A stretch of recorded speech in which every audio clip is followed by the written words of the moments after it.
VCY-America presents Crosstalk, a nationwide call-in program discussing issues that have an effect on our families, our communities, our churches, our nation, and our world. Crosstalk, an opportunity for you to voice your concerns for biblical principles. And now live by satellite and around the world on the internet at vcyamerica.org. Here is today's Crosstalk. And thank you for joining us today here on Crosstalk, coming your way from the VCY America Network. And we are going to be having a news roundup day today. A lot of stories that Sandy's been compiling through the course of this week. We'll seek to bring you as many topics and stories as possible here today. Again, the stacks exceed the minutes, but nonetheless, we'll get into it and certainly underscore the importance of our shining the truth of God's Word in such a time as this. We see the problems, the decay that's happening in society today, and the answer is Jesus Christ. People need to come to faith in Christ, and certainly we find that it is critical to let our light shine before men. We need to be salt, we need to be light, and certainly the stories that we will be sharing with you today will bear that out in so many different cases here.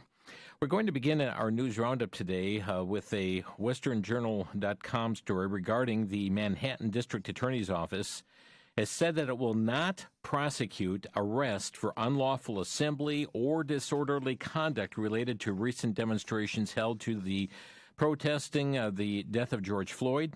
Under the new policy, the DA's office declines to prosecute these arrests in the interest of justice, the office said in a statement on its website. Although unlawful assembly and disorderly conduct were the only two charges singled out, the statement said the Manhattan DA's office will also continue to evaluate and decline to prosecute other protest-related charges where appropriate.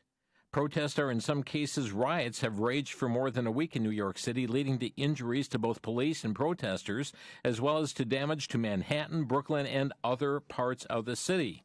But the DA is saying we're going to have this blanket policy of dropping charges against protesters. Now, LifeNews.com reports a protester accused of vandalizing one of the nation's most historic churches, St. Patrick's Cathedral, will not be prosecuted. The New York City church was vandalized on May 30th with spray paint and slogans, including No Justice, No Peace, and BLM, that stands for Black Lives Matter. The New York Police Department recently reported arresting one of the people allegedly involved in the vandalism, charged with criminal mischief in the third degree, making a graffiti alleging that he was the getaway driver for the two women who tagged the famous house of worship with spray-painted slogans on May 30th. On Saturday, however, the New York District Attorney's Office decided not to prosecute. It's very interesting because there is the charging that police have been left out of the conversation. WND.com has a story. They've been left out of the conversation over race and law enforcement. In the wake of the George Floyd death, the visibly angry head of the New York Police Union accused the media and the state legislators of vilifying police like animals and thugs.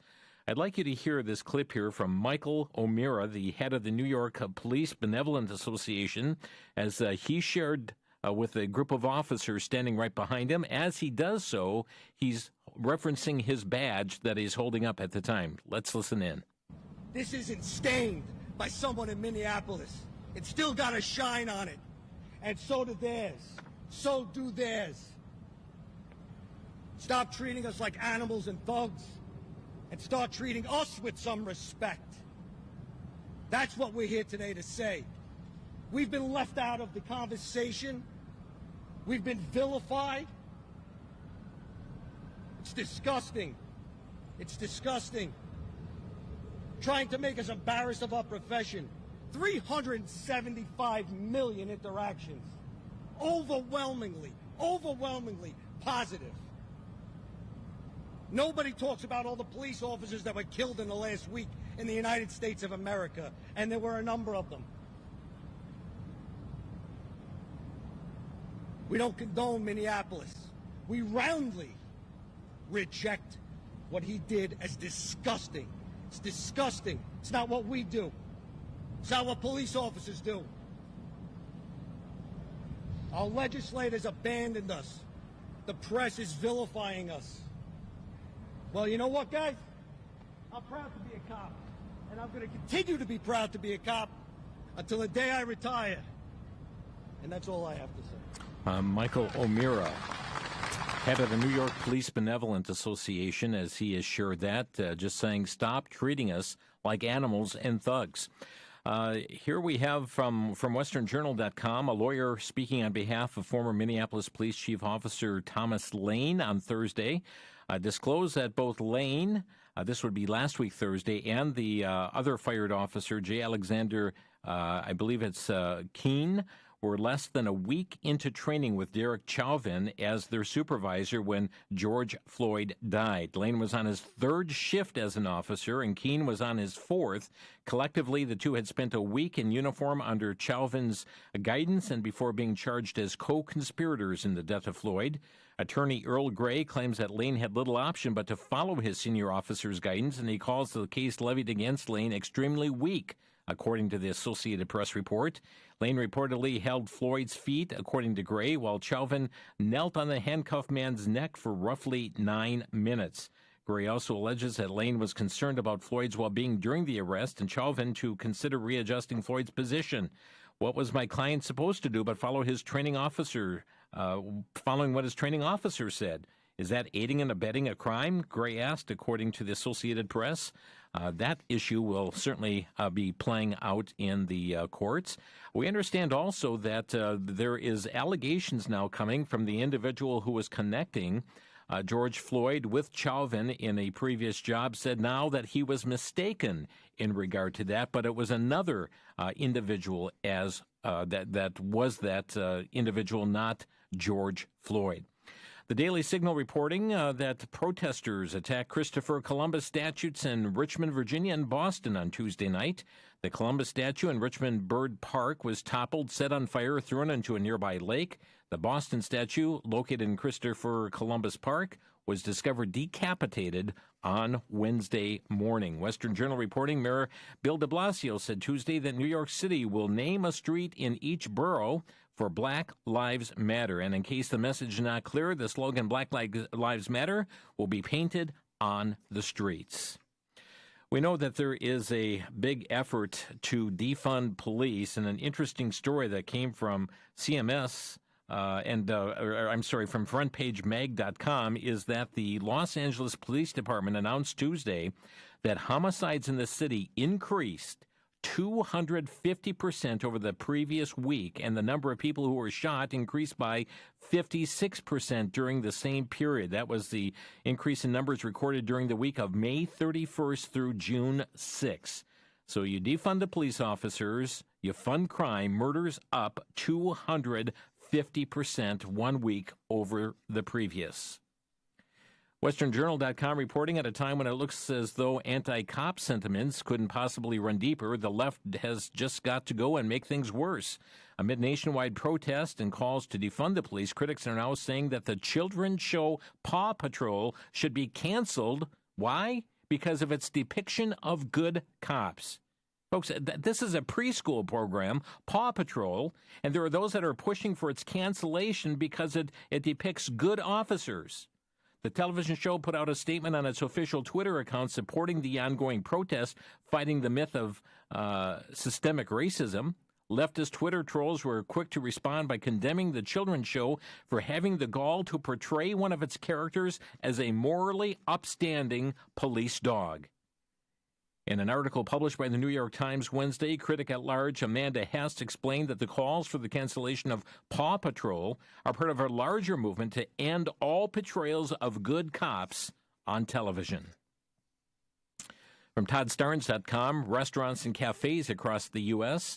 are beginning to announce that law enforcement will no longer receive discounts at their locations due to police brutality in the wake of the George Floyd protest.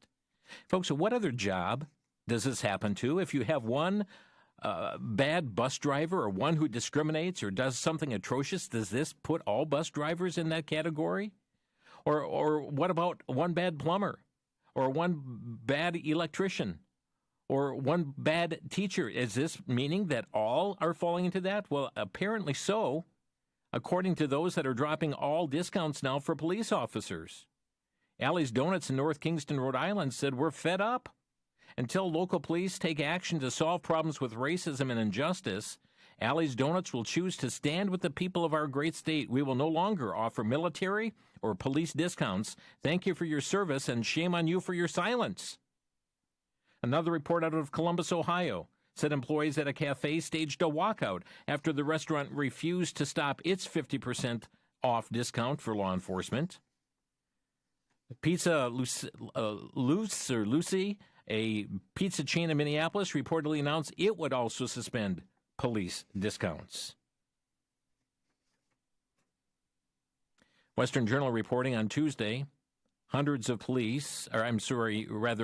people waited in a long line outside Hopewell Missionary Baptist Church to pay their respects to David Dorn, the retired St. Louis Metropolitan Police Department captain who lost his life June 2nd while trying to defend a pawn shop from looters. You will in no way, folks, get the media time. This death of the fallen police officer David Dorn will no way get the media time. Dorn is an African American. He spent 38 years on the force, saw the importance of keeping his community safe, even after he retired from the police department. And for this reason, he provided security for a pawn shop, periodically checking on the shop whenever an alarm sounded, according to the St. Louis Post-Dispatch. Lee's Pawn and Jewelry found itself in the line of fire as protest in the wake of the Floyd's death spiraled out of control. A looter allegedly shot and killed Dorn as the retired police captain tried to protect the store from those who sought to burglarize it. The Minneapolis mayor, this is from DailyWire.com, Minneapolis mayor asking for federal help cleaning up and rebuilding the city after rioters caused at least $55 million worth of damage through looting, burning, and defacing public and private property. Minnesota Governor Tim Walz and the state's congressional delegation are also pushing the Trump administration and Congress for funding. We will do everything we can as we shift to recovery mode, the Minneapolis mayor said, according to the Star Tribune. We're recovering from crises sandwiched on top of each other, from COVID-19 to the police killing and then the looting, which took place afterwards. City and state officials are attempting to get financial support from Congress or through FEMA. Neither option is looking promising, said Congresswoman Betty McCollum. From Breitbart.com, the owner of a manufacturing plant in Minneapolis says he will move his business out of the city after officials failed to protect his livelihood from being set on fire in riots last month. The owner of Seven Sigma, Chris Wyrobeck, told the Star Tribune in an interview that he plans to leave Minneapolis after protesters, arsonists, and looters wrecked the city in weeks-long riots. His company designs, manufactures, and supplies polymer and metal components and assemblies for printing, medical, aerospace, and industrial companies, has about 50 employees, saying it will not be returning to Minneapolis after it set fire in the riots. He said, "They don't care about my business. They didn't protect our people. We were all on our own. The fire engine just sitting there. They wouldn't do anything. That's the frustrating thing to us." Property damage reports, records reported by the Star Tribune revealed that close to 1,000 commercial properties were left wrecked. 50 of them were entirely destroyed in the riots. Back in a minute, you're listening to Crosstalk on the VCY America Network.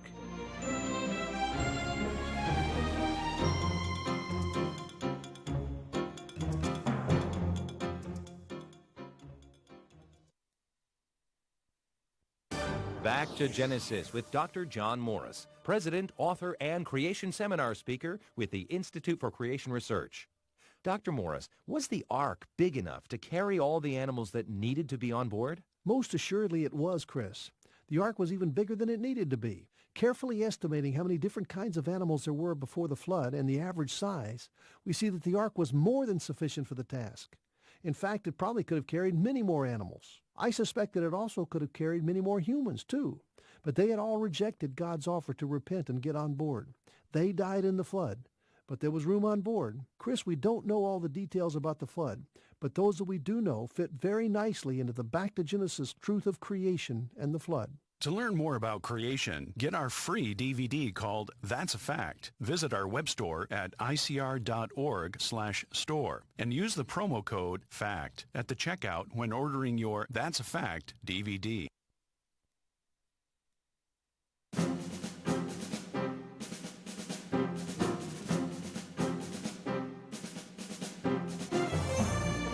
You're listening to Crosstalk on VCY America. It's a news roundup Friday today, and we've got a number of stories we're bringing to your attention.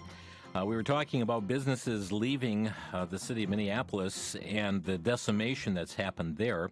Also being reported here on westernjournal.com, in recent weeks, roaming groups of rioters used the May 25th death of George Floyd as a pretext to loot and destroy businesses in both big and small communities in the Windy City, big and small areas. The response from the city's Democratic leaders has been less than aggressive, and now they're facing the potential repercussions of that approach. National retail chain stores have been attacked, looted, burned. Now they're closed in many parts of the city. Walmart, according to reports, might not come back, at least not fully. WBBM AM in Chicago reported the Arkansas-based retail giant is assessing which of its locations in the city are worth salvaging after criminals ransacked the stores during the unchecked looting. There isn't a timetable for when the corporate evaluation will be completed, but Chicago Mayor Lori Lightfoot, whose job is to protect the city, now pleading with Walmart and other retailers not to leave the market. From LifeSiteNews.com, Seattle, Washington, a group of anarchists inspired by the Black Lives Matter movement currently controls 6 square blocks of Seattle. The area dubbed the Capitol Hill Autonomous Zone, or CHAZ, by its occupiers, has been under their control since June 8th.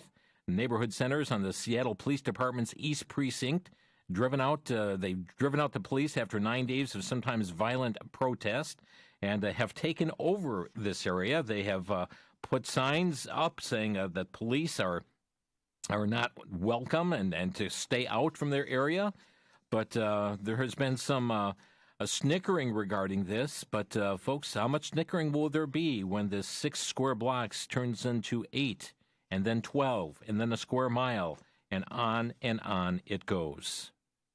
SpectrumNews1.com reporting, while Los Angeles City Council President Nury Martinez was filing a motion last week seeking to cut $150 million from the LAPD budget, she had an LAPD unit standing watch outside her home, providing her family with a private security detail since April. The round-the-clock protection unit, often staffed by 2 officers, infuriated some members of the police force when Martinez introduced the motion, which reads in part, "We need a vision for our city that says there's going to be justice." As such, police departments are asked to enforce a system of laws that are designed to reinforce and maintain economic and racial inequality.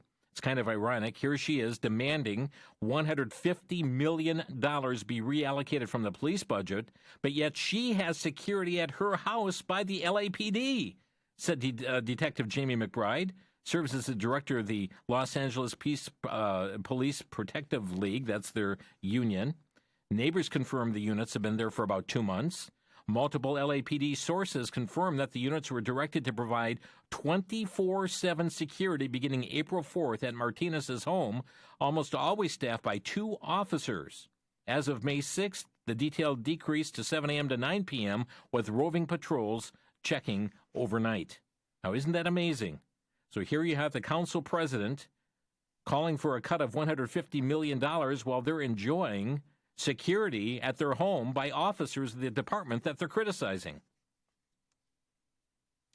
From townhall.com, Reverend Al Sharpton, and I put Reverend in quotes, that's how the story reads. He addressed NFL Commissioner Roger Goodell during the address at George Floyd's funeral on Tuesday. According to Sharpton, Kaepernick deserves to be rehired to play professional football in light of what happened to Floyd. He said, all this family wants is justice, only it's nice to see some people change their mind. Head of the NFL said, yeah, maybe we was wrong. Football players, maybe they did have the right to peacefully protest. Well, don't apologize. Give Colin Kaepernick his job back. You sorry? Then repay the damage you did to the career you stood down, because when Colin took a knee, he took it for the families in this building, and we don't want an apology. We want him repaired. At which point, the audience during this funeral stood up and cheered. Had an interesting phone call this morning. I spoke with an employee of American Family Insurance who is fed up. Fed up because he says we're getting squeezed from every angle. He talked about what has been coming to employees at American Family Insurance in regard to the push right now of webinars and resources, videos to be watched, podcasts they should subscribe to, books they need to read or recommended to be read, that are pursuing a political agenda that is in contrast to the position of the person I spoke with.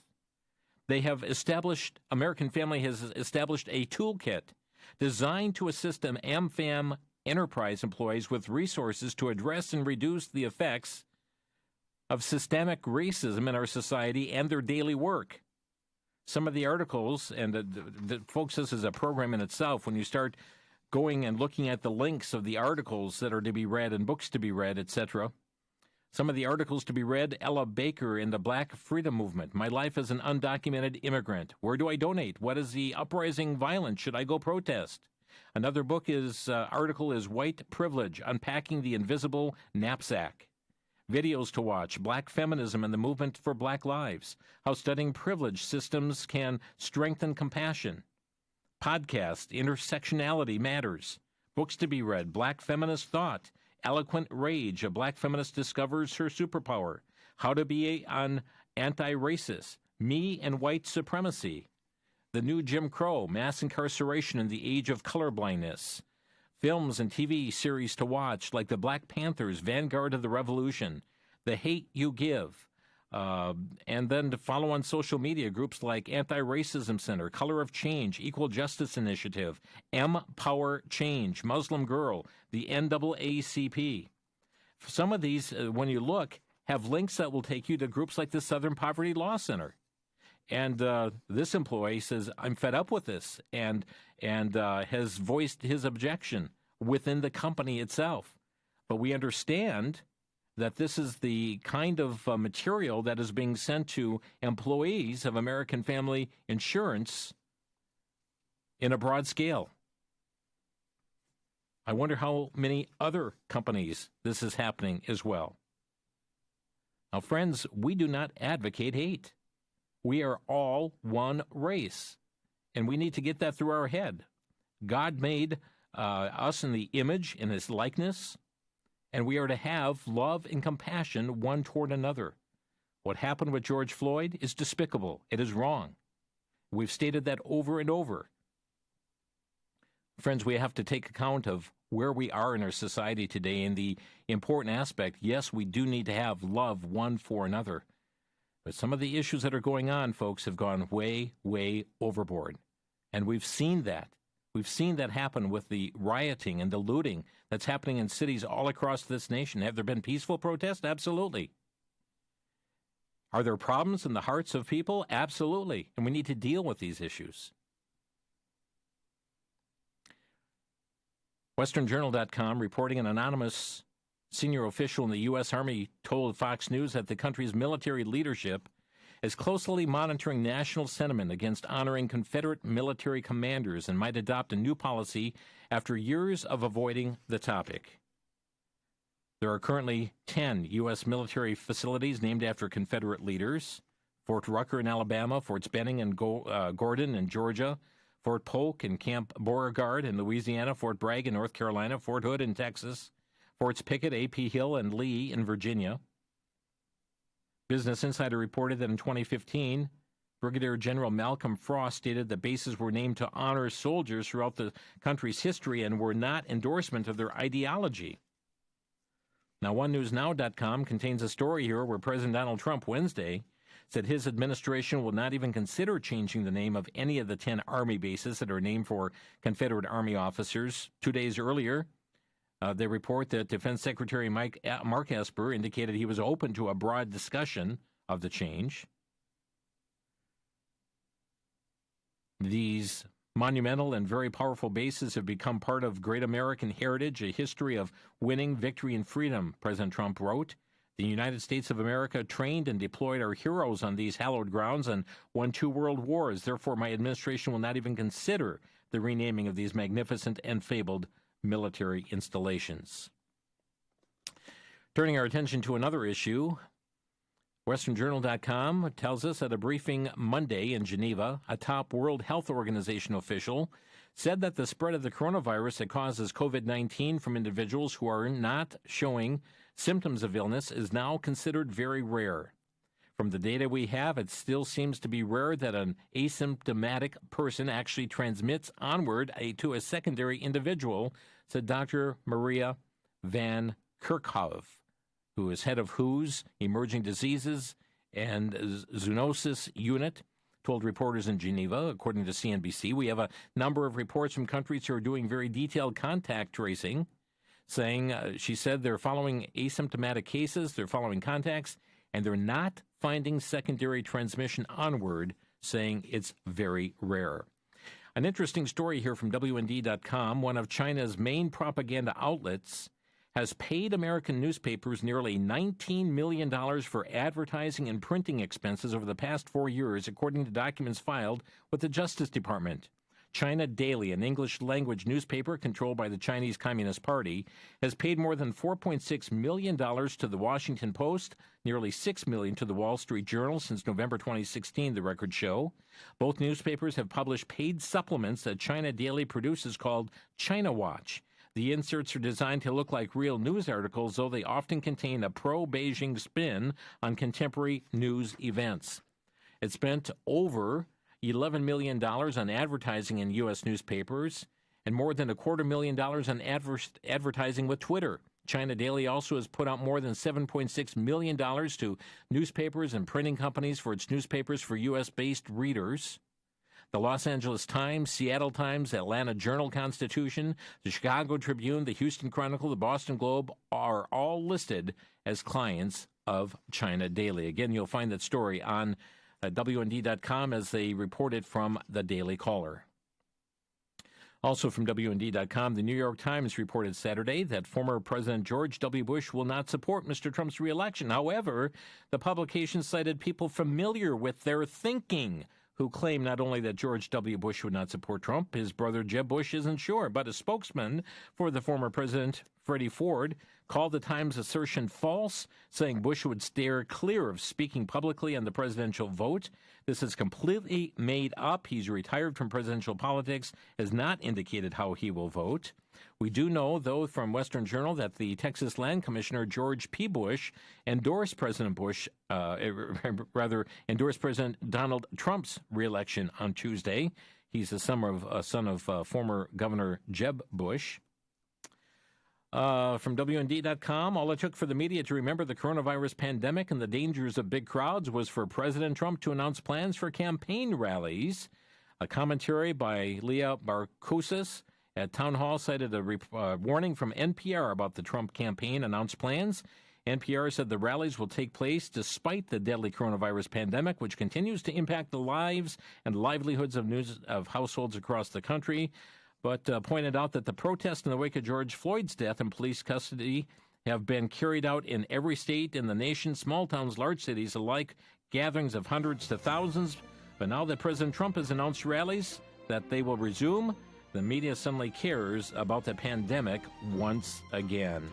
Very interesting indeed. Let's take a break here. We'll come back to a few more stories. This is Crosstalk on the VCY America Network.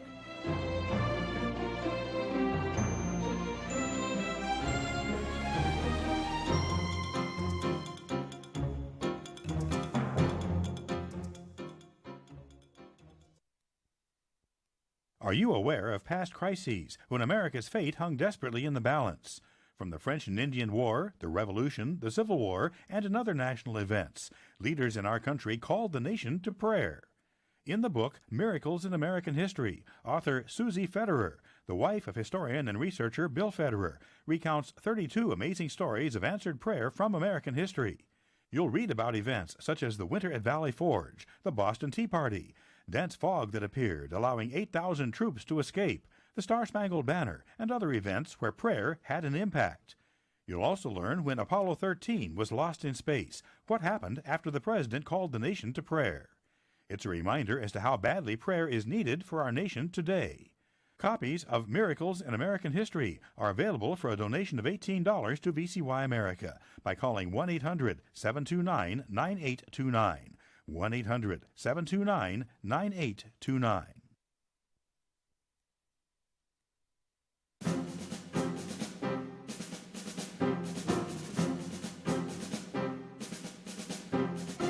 You're listening to Crosstalk on VCY America. I just want to mention the other day we interviewed Dr. Titus Kennedy, author of the book Unearthing the Bible.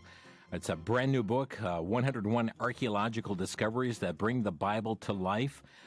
Full-color book. You see the photos of those discoveries, and we interviewed him and then mentioned the phone number for our bookstore as well as the website, and they were just inundated with phone calls that we know many got busy signals. We were receiving calls here at Crosstalk VCY America asking again for that number because they weren't able to get through at the time. Keep in mind that special that they are offering at 50% off, $11.50 plus any applicable tax and shipping. That does extend through the entire month of June. And they mentioned that, we also mentioned that the publishers had to go back to a second printing of the book. It's been so popular, it exceeded expectations, and the stock at the publisher was depleted. They're in second printing, so there's going to be just a bit of delay in getting them to you.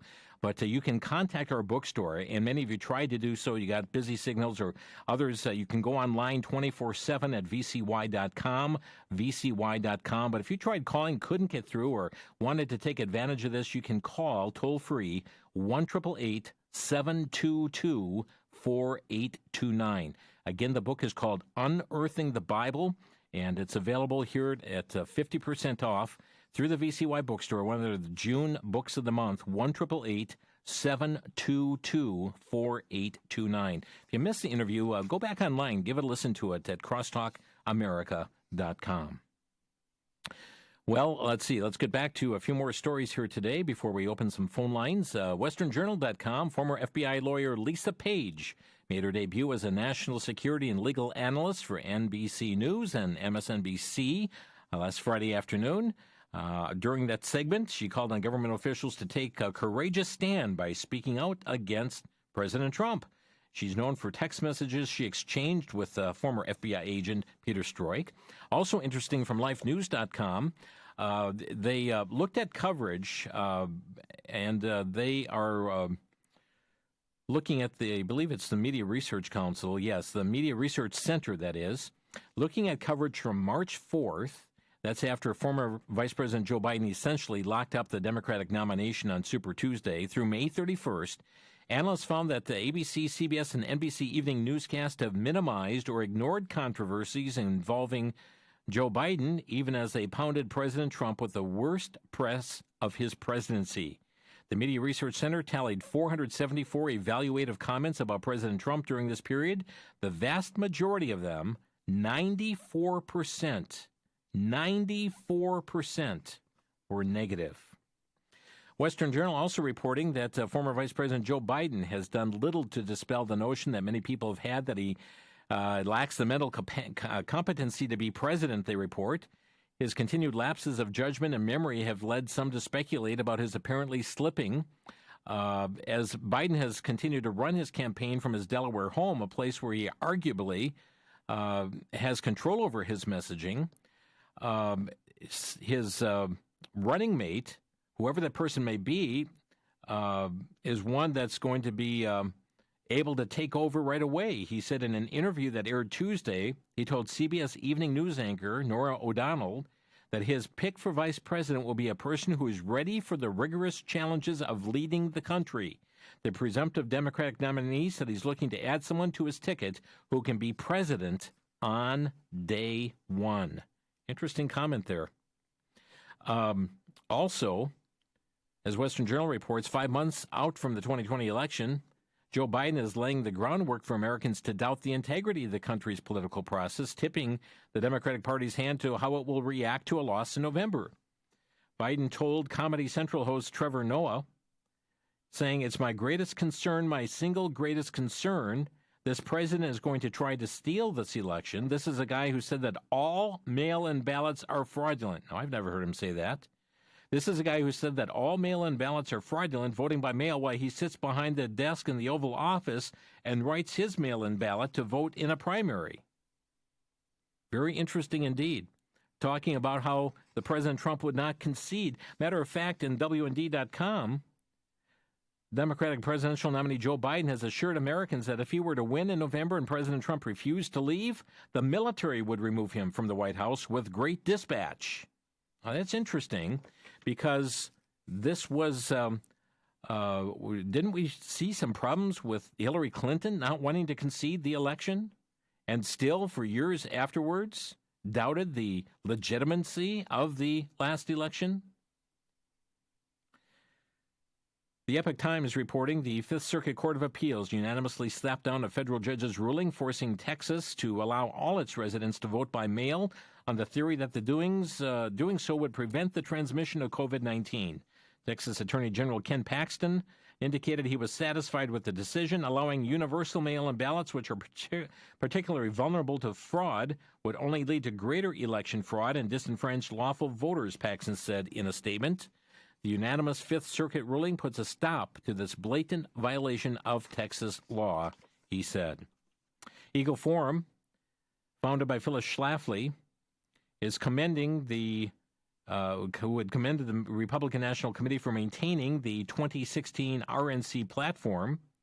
We understand that there had been a move by Jared Kushner to reduce it all down to one page, to take out many of the issues, to make it more of a big tent party, taking away any positions pertaining to so-called conversion therapy and so forth.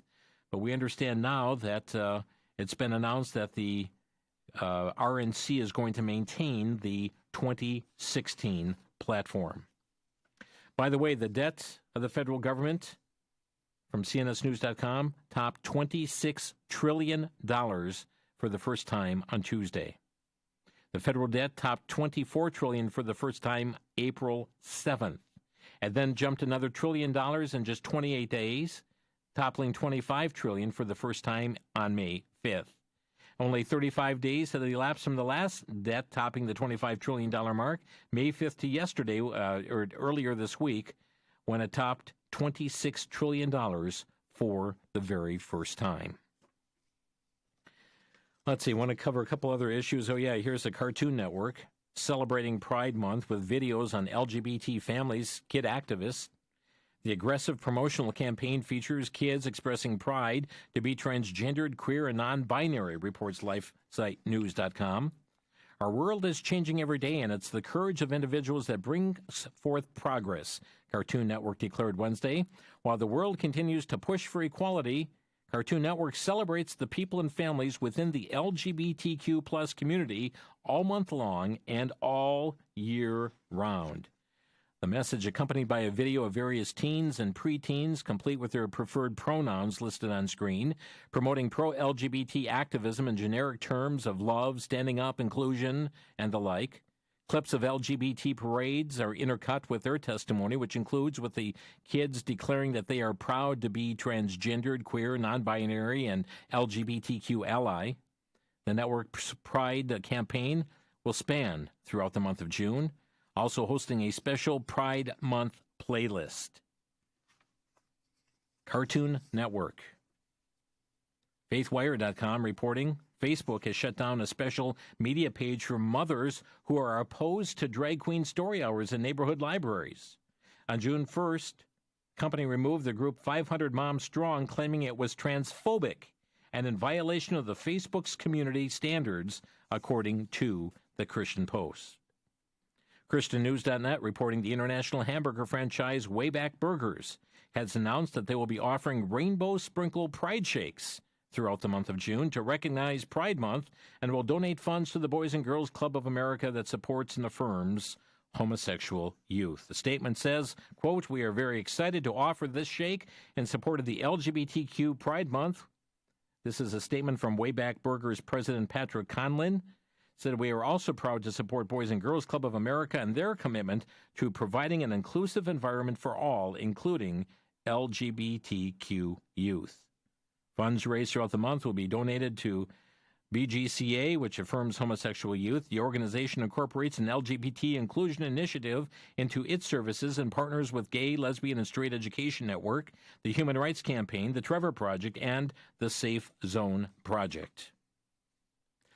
From LGBTQ Nation, Under Armour has released its 2020 Pride collection, and this year the company is going retro, the selection of athletic apparel based on the original hand-dyed Pride flag.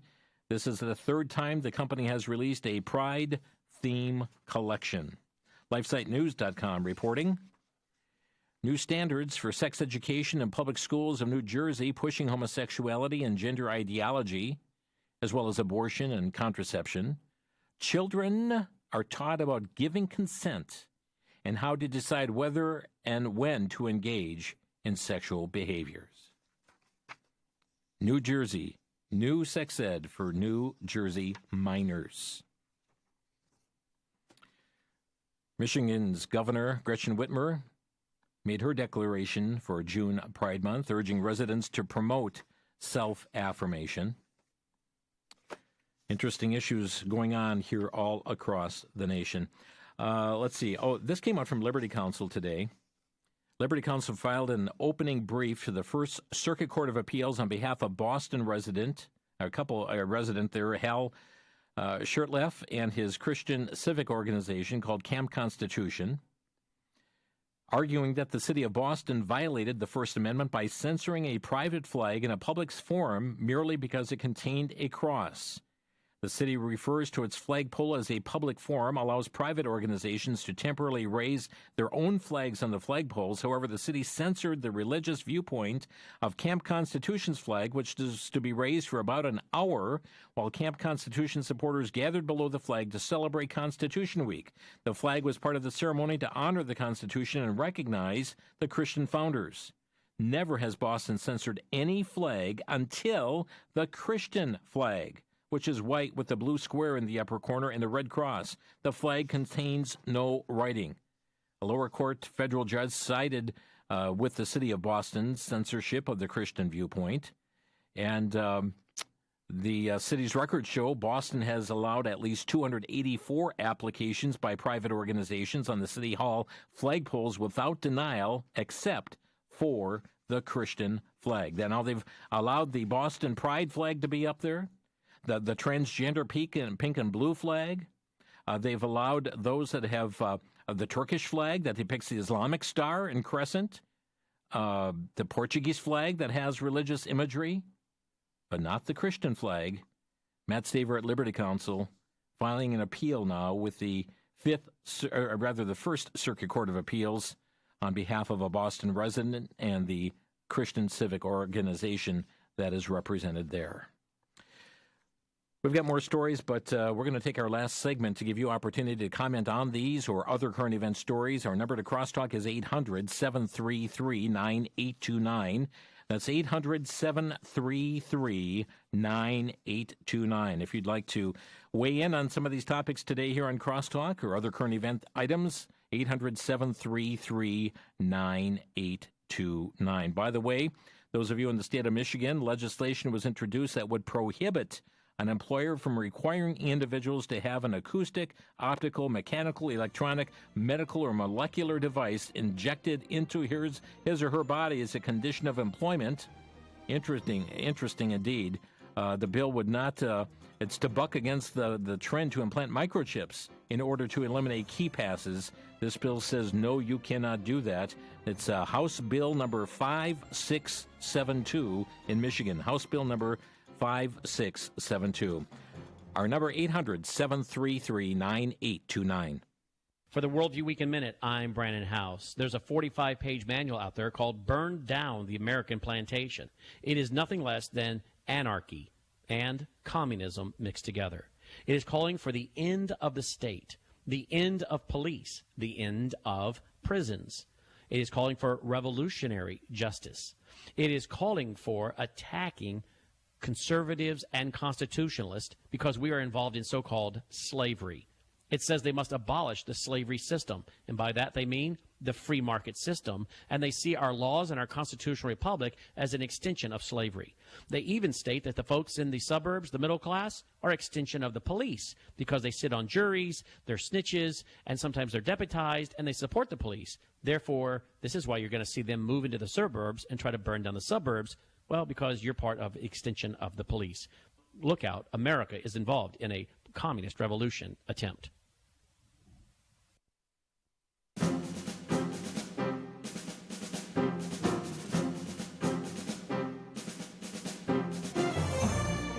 This is Crosstalk on VCY America, taking your calls here today on Crosstalk for the final segment, 800-733-9829. Let's begin talking to our friend Courtney in Miami, Florida. Hi, Courtney. You're on the air.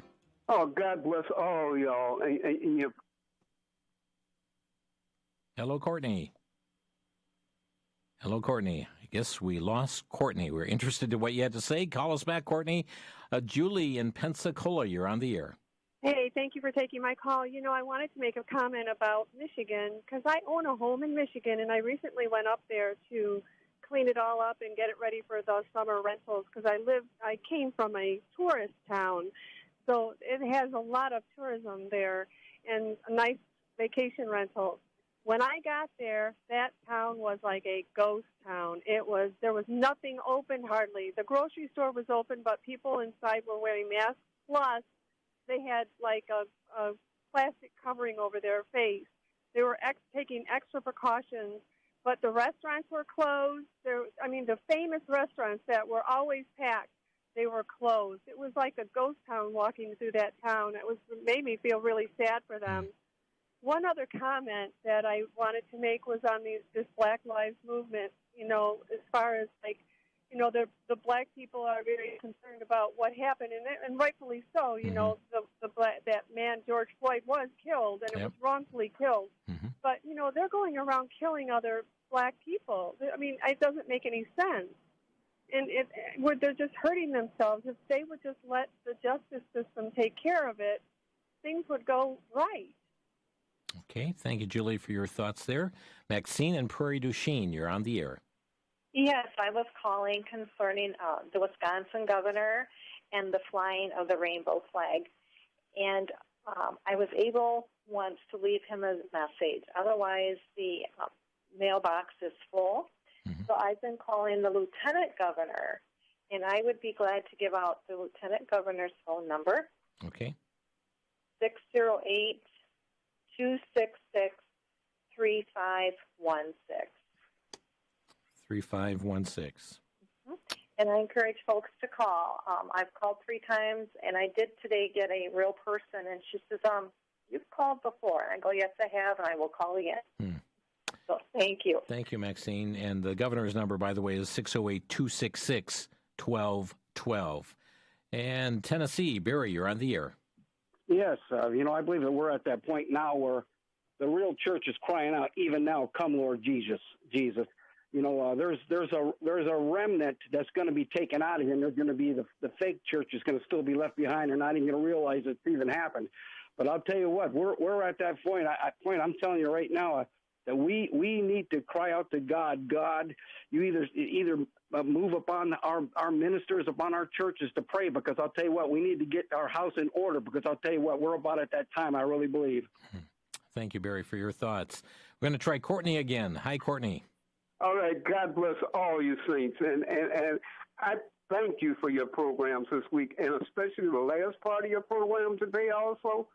Parents, fathers, mothers, grandparents, guard your kids. Yeah. Guard your kids. And I'm going to say one thing about the caller that was before me. Saints, we got a chance to witness like never before, and we better be at our master's work, because souls are at stake. I mean, people, you think about people going to hell forever, being tormented and able to remember that they could have been saved. Saints, we better pray for the lost and pray that they be saved, and pray for our president. Please pray for him. And all I want to say is, I thank God for your program. I do believe that God puts on who he wants, when he wants, and how long he wants. Pray for this program, Saints, and God bless all y'all. And one more time, parents, watch out for your kids, because you're responsible for their bringing up and their souls. God bless you all now. Thank you, Courtney. Leroy in Atlanta, Georgia, you're on the air. Yeah, I wanted to make a comment about the Black Lives Matter movement, of which I'm not a part of. But the young lady who just said that, well, maybe we should let the justice system take care of it. Too many times we have seen where officers have killed both black and white people, and nothing happens to the officers.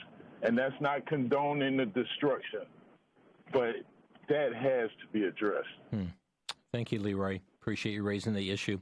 Trevor in Stevens Point, you're on the air. I just wanted to say, I heard some people, some Christians talking about, like, this man, George Floyd, had a criminal record, and I just wanted to say that I don't think we should be talking like that, because we all had a criminal record before Jesus saved us, and he saved us, and he knowing that we had a criminal record. So I don't think Christians should be talking. No life should be lost unfairly, and that really makes me sad that even Christians talk like that. Okay. Thank you, Trevor, for your call here today as well. Friends, I just want to conclude with a reminder to be praying for the persecuted church. And there are many issues that are going on around the world right now. Great persecution is taking place, and many suffering on account of their faith. And I just want to point out to you, as Mission Network News sent out a release this week about Christians often get accused of blasphemy in Pakistan. And this is the story of Shafkat Emmanuel and his wife, the couple accused of sending a text message by phone that insulted the Prophet Muhammad and insulted the Quran. The crimes of convicted demand the death penalty in Pakistan. An imam claims to have gotten this text while in prayer, and the attorney claims to have received similar messages while talking with the imam about the issue. But police entered his home, overpowered him, paralyzing him from the wrist down. Family was arrested, beaten, threatened until he admitted to sending, beaten until he would admit that he sent the messages. His forced admission could not possibly have sent the messages, explaining that he couldn't because he's illiterate and that he doesn't even text in the message, the language that was propagated there. They've been in prison now for some 7 years, and they are in hopes of getting out of prison. Just be remembering them. Also, a pastor and his expectant wife also recently were killed, laid to rest last week Friday, leaving 8 children behind. It reports Voice of the Martyrs. And friends, a reminder, as you see, as bad as things may be here in this nation, thank God for the freedoms that we do have, and be praying for those who are being persecuted and tortured on account of their faith in Christ. Will these times come to the United States? They may. But folks, let's stay faithful. It's required in stewards that a man be found faithful. Thanks for listening. You've been listening to Crosstalk via satellite and the internet from VCY America. Views expressed may or may not be those of this station. For a CD of today's program, send a donation of $6 or more to VCY Tape Ministry, 3434 West Kilbourne Avenue, Milwaukee, Wisconsin, 53208, or download by RSS or podcast from CrosstalkAmerica.com. And join us again for Crosstalk.